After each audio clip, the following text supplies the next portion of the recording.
Ya, Assalamualaikum warahmatullahi wabarakatuh. Teman-teman mahasiswa KKN tahun 2022 yang sudah nunggu-nunggu nih video Q&A yang sudah kita janjikan kemarin di channel DRPM Umsida. Nah, kemarin sudah ada beberapa pertanyaan yang masuk nih. Jadi langsung aja kita jawab ya. Ini adalah Q&A yang pertama. Ya, ini ada pertanyaan dari Mas Awan Teguh. Untuk yang memiliki kendala belum punya sertifikat BQ, apakah tidak ada keringanan perpanjangan pendaftaran KKN? Karena KKN pendaftaran terakhir tanggal 5, sedangkan pelaksanaan sertifikasi BQ-nya tanggal 8. Oke, ini adalah jawabannya. Jadi, sertifikat BQ adalah salah satu syarat wajib pendaftaran KKN sesuai SK Rektor. Jadi, solusinya nanti teman-teman yang belum memiliki sertifikat BQ, silahkan mengikuti sertifikasi BQ gitu ya, untuk nanti bisa mendaftar di bulan April. Jadi pelaksanaan KKN-nya nanti ikut KKN yang terpadu di bulan Agustus sampai Oktober. Kisaran waktunya seperti itu. Gitu ya, teman-teman semuanya. Kita lanjut ke pertanyaan kedua. Jadi pertanyaan kedua dari Mbak Novi Dwi. Untuk KKNP non-cluster, apakah memang diletakkan di wilayah Pandaan atau Prigen, Kak? Saya di luar domisili Sidoarjo, masih bingung termasuk kemana, dan untuk KKNP mandiri dilakukan di mana gitu ya, mekanismenya bagaimana.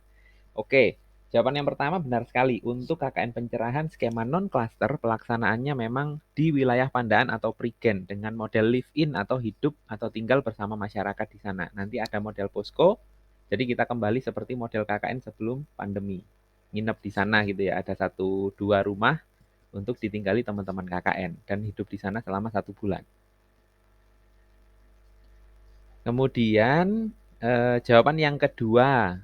Jadi ini ada 2 pertanyaan dari Mbak Novidwi. Jawaban yang kedua adalah KKN pencerahan skema mandiri itu dilakukan secara mandiri alias sendirian ya di tempat tinggal masing-masing.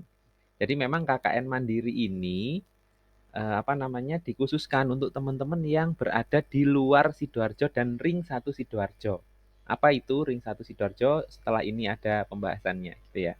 Jadi pelaksanaannya memang sendiri, program dilakukan sendiri, pelaporan dilakukan sendiri, tapi nanti dikumpulkan, dikompilasi dalam satu kelompok. Bagaimana kelompoknya? Nanti kelompoknya akan dibagi oleh panitia.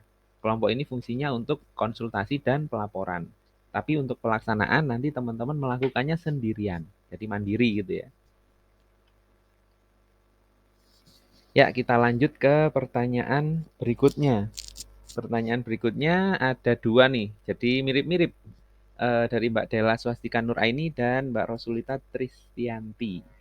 Jika luar dari domisili Sidoarjo, namun lokasi tempat tinggal dekat dengan Sidoarjo, apakah boleh mengikuti KKNP Cluster?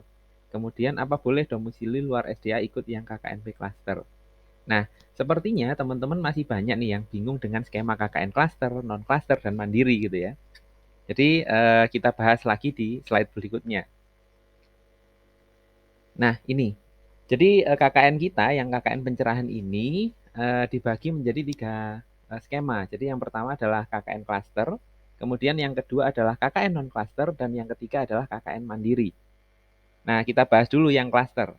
Jadi KKN cluster ini, nah di sini kan ada gambarnya ya. Itu ada Sidoarjo di tengah-tengah dan di samping-sampingnya ada yang mengelilingi Surabaya, Gresik, Pasuruan, dan Mojokerto. Nah, untuk KKN Cluster ini, mahasiswa itu ditempatkan sesuai dengan domisili dan dikumpulkan dengan rekan yang dekat dengan domisilinya. Jadi nanti teman-teman misal ya, misal di daerah Gelam gitu ya, daerah Gelam. Itu teman-teman akan dikumpulkan. Oh, yang dekat-dekat Gelam ini nanti akan berkumpul jadi satu. Lokasi KKN-nya ya di sekitaran Gelam situ. Nanti di mana nanti panitia yang akan menentukan. Seperti itu ya. Dan KKN cluster ini yang bisa diambil oleh mahasiswa yang tinggal di Sidoarjo dan Ring 1 Sidoarjo alias Sidoarjo, Surabaya, Pasuruan, Mojokerto, dan Gresik. Itu. Kemudian KKN yang kedua adalah KKN non-cluster. KKN non-cluster ini yang live-in tadi. Penempatannya di Pandaan dan Prigen. Eksklusif di Pandaan dan Prigen. Tidak di yang lain. Desa-desanya nanti ditentukan oleh panitia. Nah, skema KKN ini boleh diambil siapa saja, tidak harus sesuai domisili. Teman-teman mungkin yang di domisilinya Kalimantan, misal domisilinya Malang gitu, boleh mengambil KKN non klaster ini. Tapi syaratnya adalah sudah vaksin pertama dan kedua atau minimal sudah akan melakukan vaksin kedua sehingga pada waktu pelaksanaan KKN sudah mendapatkan 2 dosis vaksin. Kemudian mendapat izin dari orang tua dan ada surat keterangan sehat. Ini syaratnya. Kemudian yang ketiga adalah KKN mandiri. Penempatannya ini sesuai domisili. KKN mandiri ini bisa atau boleh diambil oleh teman-teman yang posisinya atau domisilinya di luar Sidoarjo dan Ring 1 ini. Di luar Sidoarjo, Surabaya, Gresik, Mojokerto, Pasuruan. Misal paling dekat aja di Malang gitu. Atau di Jombang atau di Kediri. Gitu ya, teman-teman boleh mengambil skema KKN mandiri. Penempatannya ya di rumah teman-teman masing-masing. Nanti programnya ini dilakukan secara mandiri, baik pelaksanaan program maupun penyusulan laporan. Cuma nanti dikompilasi gitu aja intinya. Namun jika teman-teman ingin mengikuti yang KKN klaster maupun non klaster, dipersilahkan. Jadi intinya teman-teman yang di luar Sidoarjo dan Ring 1 ini yang ada di gambar ini boleh mengikuti skema manapun, KKN klaster atau KKN non klaster atau mandiri. Silahkan dipilih, yang penting berkomitmen dengan pilihannya itu tadi. Oke ya, kita lanjut ke pertanyaan berikutnya. Pertanyaan berikutnya dari Mbak Sri Nanda Trisnawati. Sisa pembayaran dibayar saat KRS itu maksudnya bagaimana, Kak?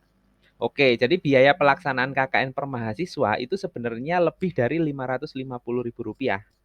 Nah, karena KKN ini adalah salah satu mata kuliah dengan jumlah kredit 3 SKS, mahasiswa itu sudah membayar sebenarnya sebagian biaya KKN saat KRS. Jadi 550 ini biaya tambahan saja.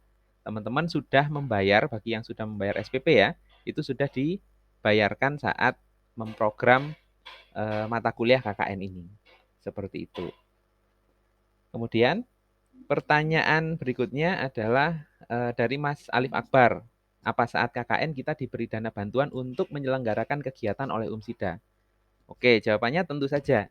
Akan ada bantuan dana pelaksanaan program dan living cost dari UMSIDA. Besarannya nanti akan disampaikan pada waktu pembekalan KKN. Tunggu saja ya informasi lanjutnya. Oke, itu tadi sesi Q&A yang pertama. Teman-teman ditunggu lagi pertanyaannya tentunya di video yang awal ya, bukan di video ini pertanyaannya. Jadi video yang Q&A KKN 2022 silahkan teman-teman tanya di sana untuk yang masih bingung. Oke, sampai jumpa di Q&A yang edisi kedua. Terima kasih. Assalamualaikum warahmatullahi wabarakatuh.